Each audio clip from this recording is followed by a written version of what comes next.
Hey everybody, what's going on? We are back talking about a camera and lens that a lot of you have been messaging me about. Now, there have been some shaky reviews on the Nikon D6.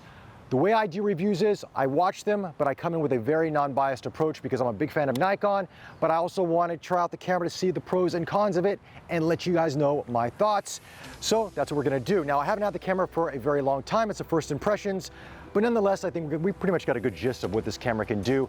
Plus, we're going to talk about a new lens that has just come out recently. It is a phenomenal zoom lens. It is the Nikkor 120-300 F2.8 on the D6.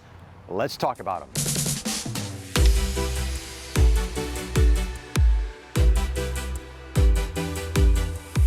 All right, let's talk about some of the upgrades in the D6 over the D5. First, you've got two CF Express card slots, which is a very welcome addition, also backwards compatible with XQD. I have an XQD card in here because I haven't bought a CF Express card yet. They're quite pricey, but if you're going to invest in the system, I highly recommend you do so. The right speeds, the buffering, everything is much better with the CF Express card. In terms of autofocusing, you have an upgraded autofocusing system to this. It's a multi-cam 37K, 105-point autofocusing system. They're all cross-type. You can do it in various different groups. Nikon is touting this as their best autofocusing system to date. I can tell you from my experience shooting with this thing locks on like a sniper. All these cameras do. These are professional cameras meant for sports and wildlife, and this performs beautifully. Now, I haven't really dialed this in with various different sporting activities, as I mentioned before, but for my shots here at the park and at the zoo, I have been very, very impressed. I couldn't ask for a better performance out of a camera. It really is that good. You got 4K up to 30 frames per second, but this is not a video camera per se. This is for the most part a photographer's camera. Besides that, you have an upgraded processor in this, so that's going to speed up things inside the camera, the autofocusing, the way it performs and everything else. Your ISO is up from 100 up to 102,000, expandable up to 3 million and change. You're never going to use 3 million. Images look terrible, but it's got really good low light performance. I was shooting this down near the F1 pit building at nighttime and really happy with the images I got out of it. Really beautiful images for what they were.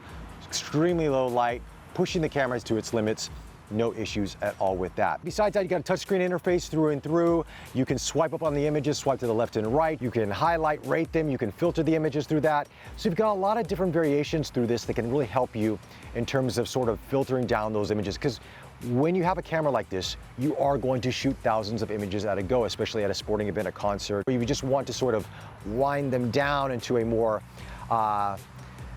easier to edit. You can do so within the camera, which is a nice feature. Also, Nikon is touting a lot more connectivity to this, Bluetooth, Wi-Fi, 2.4 gigahertz or 5 gigahertz, and then you also can do Ethernet. So you got various different ways you can transfer your files to your phone, to your tablet, to your laptop. The camera isn't a big upgrade from the D5, but then again, with a camera like this, you're not expecting huge jumps. And the reason for it is that these cameras are really meant for those working photographers that they want to know where everything is at. Okay, they don't want to fiddle with a lot of new features, things that could go wrong in the camera, then all of a sudden their workhorse that they're paying a lot of money for doesn't work. So I understand the incremental upgrade, but there have been some things that, yeah, the 4K, the video functionality, I wish they would have improved that a little bit more, because nowadays we are becoming more content creators. We are looking at more of a hybrid camera system. Unfortunately, with the D6, it didn't go that route. They just thought about the photographer first and foremost. But if you're looking for something that's going to take some really good video and some really good photos, the D6 might be lacking in that video department. Let's talk about something that has been a highlight in other videos that I want to address, and that's the 105-point autofocusing system. Now, yes, they're all cross-type and you can group them all, and Nikon is touting that they're closer together and you can really fine-tune the autofocusing to your liking. But people are complaining that there's no focusing points to the edge of the sensor. Here's my thought process on that. I don't know about you, but when I take a photo, I like my subject to be near the center of the frame. I mean, rule of thirds, okay, you can play that if you want to do that, but I don't shoot something in the far right or far left corner in the frame and have all this negative space. I just don't do that. And for a lot of people out there that are going to use this camera, they're not going to do that either. They are photographing for journalism, for work, for print, for whatever it may be. They want that subject there so they can crop around it, they can position how they want, manipulate it. They don't want to be working with a subject down here and then have all this empty space. In a real world scenario, it is not a big deal whatsoever. My shots, as you can see through the sample images, in the center, around the center area, I have no issue capturing the subject, and that's where I want them to be in the first place. Besides that, I like the D6. I like it for what it is. I like Nikon's color science. I like their low light capabilities. I love the autofocusing on it. It's 14 frames per second with mechanical shutter, 10.5 frames per second with electronic shutter, silent mode. I mean, I think 10 frames per second is, in a real world scenario, more than enough. But if you want to go specs for specs, of course, yeah, other cameras out there do shoot at a faster frame rate. But mechanical shutter 14 frames per second, yeah, it's not class leading, but again, it's not about the number, it's about the quality of photos you get when you're in that burst mode. So based on just shooting here in the park and the animals that I was shooting, I got some very printable images, more than happy with it. I'm sure a lot of Nikon users out there using a D5 with less frames per second, you're still making a living, you're still producing beautiful work. So 2 frames per second more, that's a welcome addition, and you're still gonna get the shots that you need. Now, let's talk about this amazing zoom lens, because if you thought the 70-200 was beautiful, or the 300 f2.8, wait till you try this.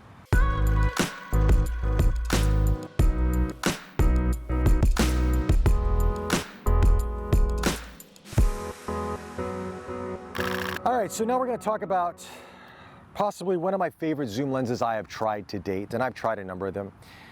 This is the Nikon 120-300 f2.8 FLED SR VR lens, and it is everything you would want in a super telephoto zoom lens.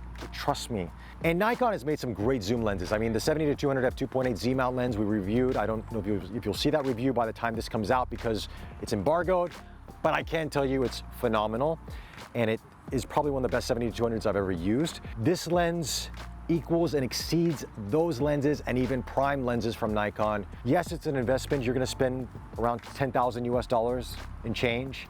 But if you're into that type of photography that requires a 120-300 f2.8, you are going to be well rewarded. Let's talk about what's inside of this. You got 25 elements, 17 groups. It comes in at around 7 pounds, 3,200 and some odd grams. So this is a very weighty lens. The filter diameter on the front is 112 millimeters. The autofocusing system inside this lens is very, very quick. Trust me, it is super quick, locks on target, no issues at all with that. Been more than happy with it. The vibration reduction, you have 3 modes: off, of course, normal, and sport. Throw on sport, 1/125 at 300 millimeters, no issues at all with that. Had to get up a little bit. This is a heavy setup with the D6, trust me. I'm getting a workout today. I can do squats with this thing in break a sweat. But you've got a series of autofocusing buttons on the lens if you want to focus that way. I mean, it's just built like a tank through and through. Carbon fiber hood on this. Everything feels great about it. Honestly speaking, I'm here at the park today. Some guys playing football or soccer in the background, taking some shots, and more than happy with what I'm getting out of this. It really is phenomenal. And especially at f2.8. I mean, you want to shoot this at f2.8. It's designed to be shot at f2.8. Yes, you can stop it down, but why? You're paying the money for this. Use it at f2.8. But you can go to f2.8 if you want to do that as well. All right, enough about the lens. Let's go into Lightroom and let's talk about the image quality and wrap up my final thoughts about the lens and the camera. All right, guys, we are now in Lightroom taking a look at images shot with the Nikon D6, the 120-300 f2.8, and the 24-70 f2.8 non-VR version. I didn't highlight the 24-70 in the review video because, honestly speaking, it's a decent lens, but it's not really fantastic. There have been other copies since then that have improved the image quality of this lens, but it was pretty much the only other lens I had available to me at the time of this review. But I'll just show you some low light performance shots. But when you see the 120-300 f2.8, you're going to see a very big difference in terms of sharpness and image quality. Anyway, let's look at low light performance here. This is with the 24-70, 24 millimeters, ISO 12,800 f2.8 at 1/160th of a second. I wanted to test the low light performance of this, and of course this image is edited. This is what it looked like non-edited.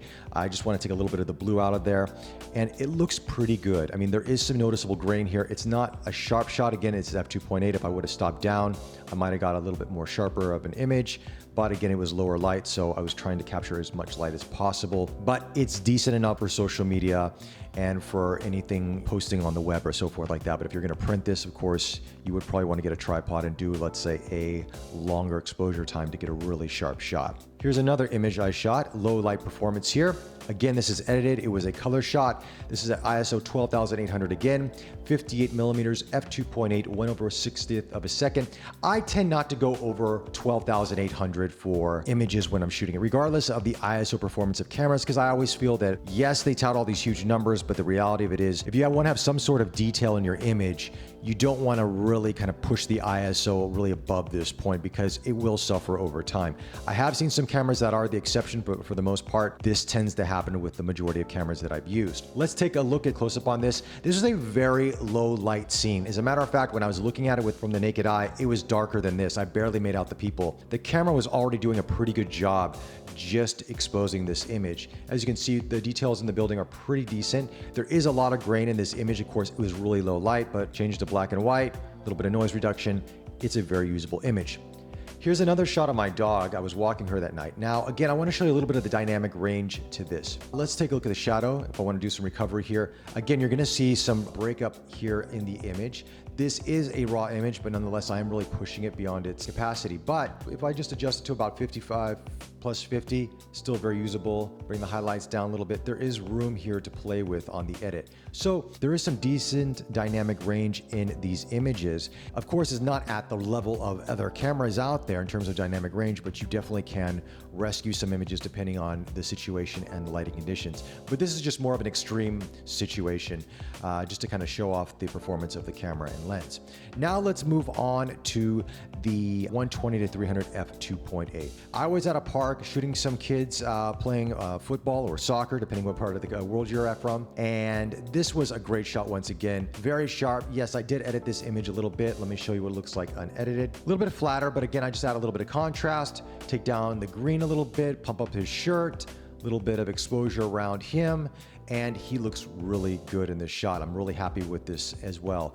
Here's another shot of this little boy here. Again, very sharp image. I love kids when they're doing sports because of their expressions and just how their body moves, because they're just getting used to themselves, and I just find it really enjoyable to watch and to photograph. Here's another shot of this little boy here kicking the ball. Look how happy he is.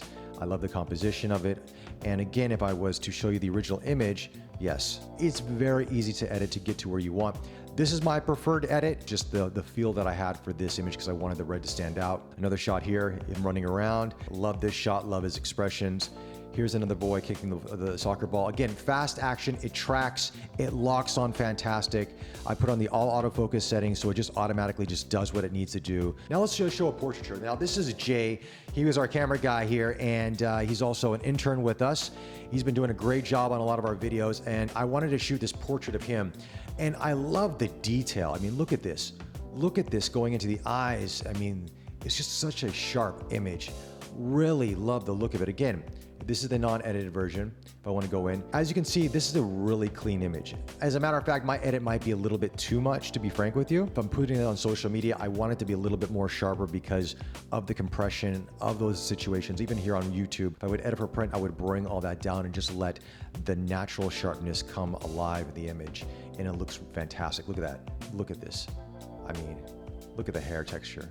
It is really, really nice. Okay, here's another shot of a little girl. She had to go wee. So we walked past her and she's like, I need to go wee, I need to go wee. It was a very cute moment. Her little brother was right behind her, so we helped her with that. Here's another picture of a dog. Fantastic once again. Show this football image right here. Look at this, right in the action. Great expression, great detail. Here's the street shot right here, just kind of behind the scenes of a guy reading a newspaper, and you can see the detail that's captured here in the beard. The one thing you're gonna notice about this lens, the 120-300 F2.8, is just look at the bokeh. I shot everything at F2.8 on this, by the way. I didn't really stop down, because why would I do that? This lens is designed to be shot at F2.8, but it feels like a prime lens when you're shooting it. And I know I saw that in a Nikon marketing video, and you probably heard that as well, and you're like, come on, is this all hype? No, it's not. The quality of the image is fantastic out of this lens. This is what it looked like without the edit. Boosted up the contrast a little bit, made it a little bit more gritty, a little more street vibe to it. But yeah, look at this. Look at the separation here. Fantastic. Okay, now let's go to the zoo, because I like animals here. This is of this lioness who was yawning, caught her in the moment, just fired away. This is what it looked like without the editing. This is with editing. Again, I like to add a little bit more grit, a little bit more texture to my image, to each their own on this. You might like this edit, you might not like it, but that's how I like to do animals, because I love to see the texture in their tongues, their fur, the eyes, the teeth. It just makes everything come alive. Here's a shot of a leopard here.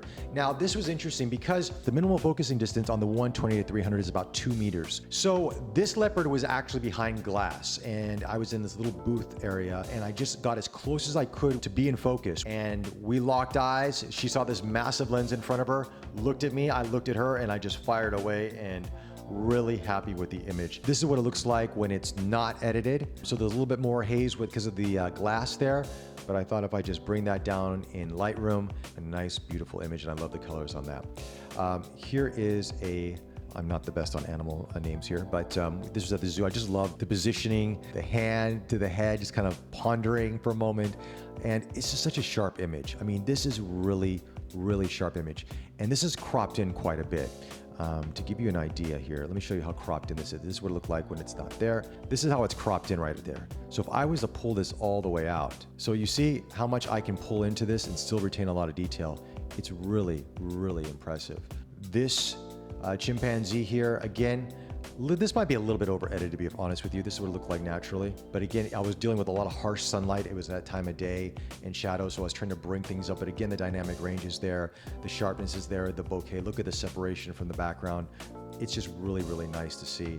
I mean, this is, again, another sharp image. Really happy with it. So this lens is very, very powerful. If you're into wildlife photography, if you're into sports photography, you're going to really enjoy the 120-300 f2.8 and the Nikon D6 as well. It really nails focus. It's really sharp. Look at this. Nailed the ostrich face. Looking right at me. And look at the bokeh. It's fantastic. This is really a great combo. My final thoughts on the camera and the lens. Let's talk about the camera first. I like the D6 for what it is. I understand the complaints by the reviewers out there and by other users that were expecting more. I get it. But I think reading a spec sheet and using the camera are two different things. While it doesn't have class-leading specs if you want to compare it to other cameras in the market, the usability factor is really good. It takes fantastic images. The autofocusing is an improvement. Is it a big difference? Depends on your usage. The speed of the camera is fantastic. The CF Express cards, I'm using XQD, but that writing speed is so much better than using the previous cards out there, and you're not gonna have any buffering issues. Of course, the XQD is not gonna see the full benefit of that. You need a CF Express card, but if you're gonna get this camera, invest in that. The whole touchscreen interface is great. You can filter them. You might love that. You might need that for your work. The GPS, the connectivity, the Bluetooth, the Wi-Fi, that might be something that is a deal breaker for you if you don't have it in a camera, and that might be a good reason to upgrade to the D6. So for those out there saying, oh, it's not worth the change from the D5, again, depends on your work needs. If that is a relevant need for you, to get it out to your editors, to get it out to print, to get it out online as soon as possible, the D6 is worth that upgrade in my personal opinion.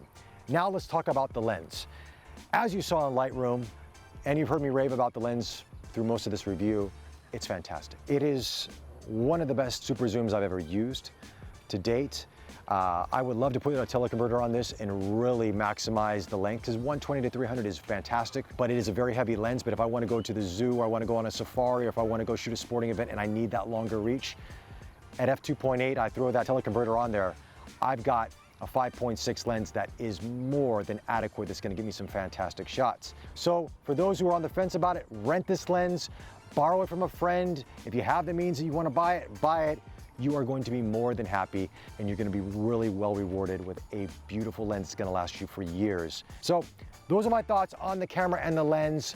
Let me know your thoughts in the comment section below. Do you agree with me? Do you disagree with me? Did I miss out on something that you would like to know in a more full-featured review in the future? Because again, this is more of a first impressions. I wish I had the camera and the lens longer. Very limited on time by Nikon Singapore, but I hope to get it back to get more in depth with it. With that, be safe. Follow us on Facebook. Subscribe to us on YouTube. We will talk to you very soon. Take care.